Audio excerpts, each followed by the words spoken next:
Baghdad शहर था और उस वक्त खलीफा हारून अल रशीद की हुकूमत थी। एक दिन बाजार में एक हमेशा की तरह बैठा एक बोझा उठाने वाला कुल्ली अपने ग्राहकों का इंतजार कर रहा था।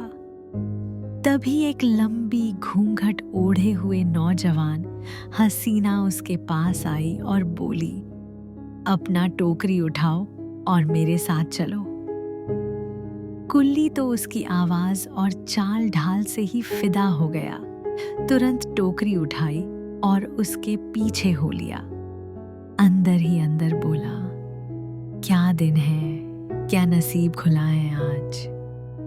वो हसीना उसे शहर के अलग अलग दुकानों में ले गई। शराब की दुकान से बड़ी मटकी, फिर फलों फूलों की दुकान से सेब, आड़ू, गुलाब, चमेली, फिर कसाई की दुकान, किराने की दुकान, मसाले की दुकान।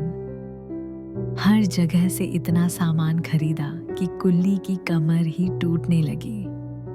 वो मजाक में बोला, बानो बेगम, अगर पहले बता देती कि आधा शहर खरीदना है तो ऊंट साथ लाता।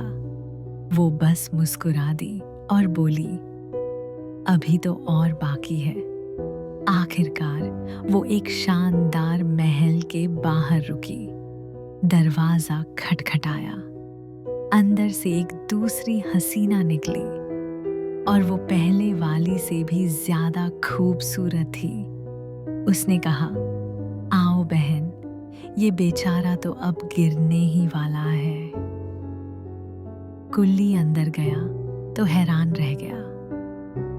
अंदर एक बड़ा सा फव्वारा, संगमरमर की जमीन और ऊपर एक शानदार सुनहरा सिंहासन जिस पर बैठी थी सबसे बड़ी बहन जुबैदा। पहली हसीना थी आमीना, दूसरी दरवाजा खोलने वाली थी सादी और तीनों बहनें आपस में बहुत प्यारी लगती थीं। लेकिन कहीं कोई गहरा राज छुपा हुआ था। कुली ने सामान उतारा, पैसे लिए, लेकिन जाने का नाम नहीं लिया। जुबैदा ने पूछा, क्या और पैसे चाहिए? वो बोला, नहीं बीबी, पहले ही बहुत दे दिया। पर क्या कहूँ, आप जैसी खूबसूरत औरतों को अकेले देखकर चौंक गया हूँ। मर्द और औरत की महफिल साथ हो तभी मजा आता है। थोड़ी हंसी ठिठोली के बाद बहनों ने कहा, ठीक है, तुम रह सकते हो, पर एक शर्त पर। जो देखो उस पर कोई सवाल मत करना। कुल्ली ने हामी भर दी। फिर क्या, खाने की मेज सजी, शराब के प्याले भरने लगे, गाने गाए गए और सब खूब हंसे। सादी ने शराब दी, आमीना ने खाना परोसा और जुबैदा ने सारी महफिल को कंट्रोल किया। कुल्ली तो पूरी तरह से फिदा हो गया। शाम ढलते ही सादी बोली, अब चलो भाई। कुल्ली बोला, इतनी मस्ती के बाद कैसे जाऊं? नशे में रास्ता भी भूल जाऊंगा। आमीना ने उसका पक्ष लिया और जुबैदा ने कहा, ठीक है, पर एक और शर्त, कुछ भी अजीब लगे तो चुप रहना, वरना पछताओगे। तभी दरवाजे पर दस्तक हुई। 3 अजनबी आए। तीनों कलंदर, तीनों के सिर और भौहें मुंडी हुई और तीनों की दाहिनी आंख नहीं थी। वो बोले, हम मुसाफिर हैं, रात हो गई है, जगह नहीं मिल रही, कुछ देर की पनाह चाहिए। सादी को उनकी शक्लें अजीब लगी, पर जुबैदा ने शर्त पर अंदर आने दिया। जो देखो उस पर कोई सवाल नहीं। कलंदरों ने अंदर आते ही कुल्ली को देखा और कहा, ये भी शायद हमारा ही बिछड़ा भाई है, बस बाल नहीं मुंडवाए। कुल्ली भड़क गया। दाढ़ी नहीं मुंडी तो क्या हुआ, हर कोई कलंदर नहीं होता। थोड़ी देर में सब हंसी मजाक में घुल मिल गए। उधर खलीफा हारून अल रशीद, जो अक्सर भेस बदल कर घूमते थे, अपने वजीर जाफर और सेवक मसरूर के साथ निकले हुए थे। महल से हंसी और गाने की आवाजें आईं तो खलीफा बोले, देखो क्या चल रहा है। जाफर ने समझाया कि शायद कोई प्राइवेट पार्टी है, पर खलीफा ने कहा, दरवाजा खटखटाओ। सादी ने दरवाजा खोला। तीनों ने खुद को मोसल से आए व्यापारी बताया और अंदर आने की इजाजत मांगी। शर्त वही रही, जो देखो उस पर सवाल मत करना। अब पूरे महल में 10 लोग थे, 3 बहनें, 3 कलंदर, कुल्ली और 3 व्यापारी, जो असल में खलीफा, वजीर और सेवक थे।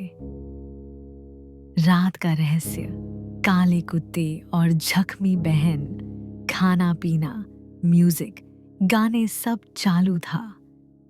तभी जुबैदा ने कहा, अब हमें अपना रोज का फर्ज निभाना है। आमीना 2 काले कुत्ते लाईं। जुबैदा ने उन्हें चाबुक से मारा, पर फिर रोती हुई उनके आंसू पोंछे और उन्हें चूमा। सब हैरान। फिर सादी और आमीना ने गाना गाया, लेकिन जब आमीना ने अपना गला खोलने के लिए कुर्ता ढीला किया तो सब दंग रह गए। उसकी गर्दन और पीठ जख्मों से भरी हुई थी। अब कोई चुप नहीं रह पाया। खलीफा ने कुल्ली को इशारा किया, तू पूछ ले, तेरे ऊपर शक भी नहीं होगा। कुल्ली बोला, बीबी, ये काले कुत्तों को मारकर फिर रोना क्यों? और आमीना इतनी जख्मी क्यों है? जुबैदा का पारा चढ़ गया। उसने ताली बजाई और 7 हथियार बंद घोलनाम आए। अब तुम सब मरोगे, वादा तोड़ा है तुमने। सबके होश उड़ गए। कुल्ली तो रोने लगा, मैं तो फालतू में फंस गया इन कलंदरों के साथ रहकर। जुबैदा को उसकी हालत देखकर हंसी आ गई, पर फिर गुस्से में बोली, अब सब सच बताओ, कौन हो? नहीं तो तलवार चल जाएगी। कलंदरों ने बताया कि वो राजाओं के बेटे हैं और एक एक की कहानी सुनने लायक है। कुल्ली ने कहा, मैं तो बस सामान उठाने आया था, पर अब तो मेरी किस्मत में ताजमहल देखने जैसा कुछ मिल गया। जुबैदा ने कहा, ठीक है, सुनो, लेकिन बाकी लोग भी अपनी कहानी सुनाएंगे, वरना बाहर का रास्ता।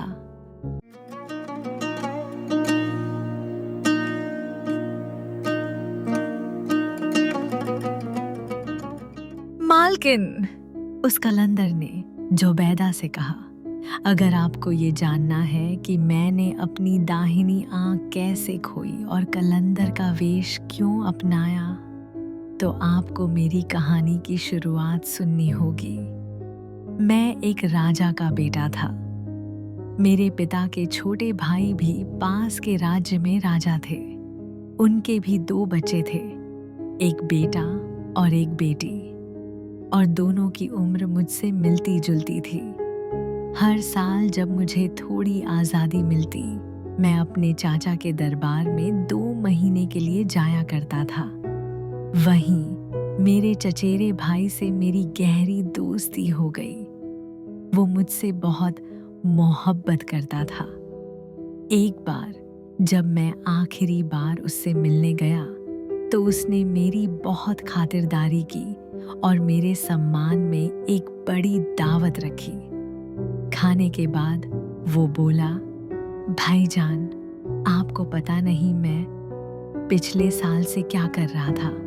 जब आप पिछली बार गए थे, उसी वक़्त मैंने एक इमारत बनवानी शुरू की थी, मेरी अपनी डिज़ाइन की। अब वो पूरी बन गई है। मैं आपको दिखाना चाहता हूँ, लेकिन पहले 2 बातों की कसम खाइए। एक, कि मेरे साथ वफादार रहेंगे और दो जो भी देखेंगे किसी से नहीं कहेंगे। मैंने तुरंत हामी भर दी। वो थोड़ी देर के लिए गायब हुआ और फिर वापस आया। साथ में एक खूबसूरत अमीर लिबास में सजी हुई महिला थी। उसने उसका नाम नहीं बताया तो मैंने भी कुछ नहीं पूछा। हम तीनों ने साथ बैठकर गपशप की, खाना खाया और शराब भी पी। फिर अचानक मेरा भाई बोला, चलो अब देर नहीं करनी चाहिए। भाईजान, इस महिला को लेकर एक जगह चलिए। वहां एक नया बना हुआ कब्रनुमा गुंबद मिलेगा, उसमें दोनों चले जाना। मैं थोड़ी देर में आता हूँ। मैंने वादा निभाते हुए उस महिला को लेकर चांदनी रात में उस जगह पहुंचाया।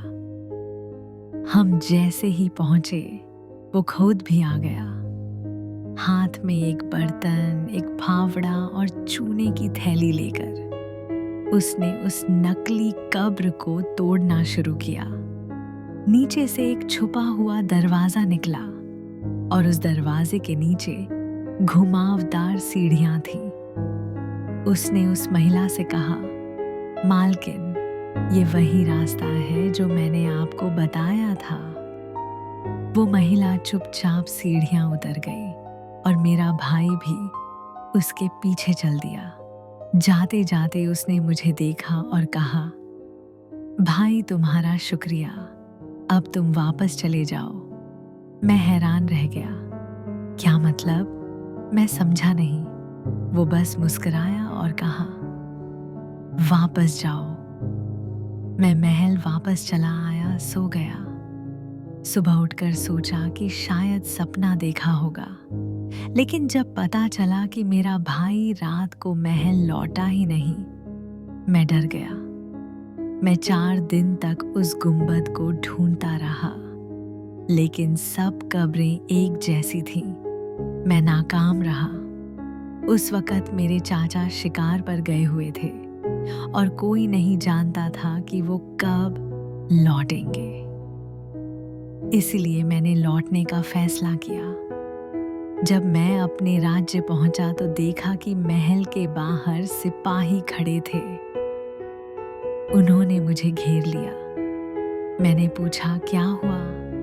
उन्होंने कहा, आपके पिता की हत्या कर दी गई है और वजीर ने तख्त हथिया लिया है।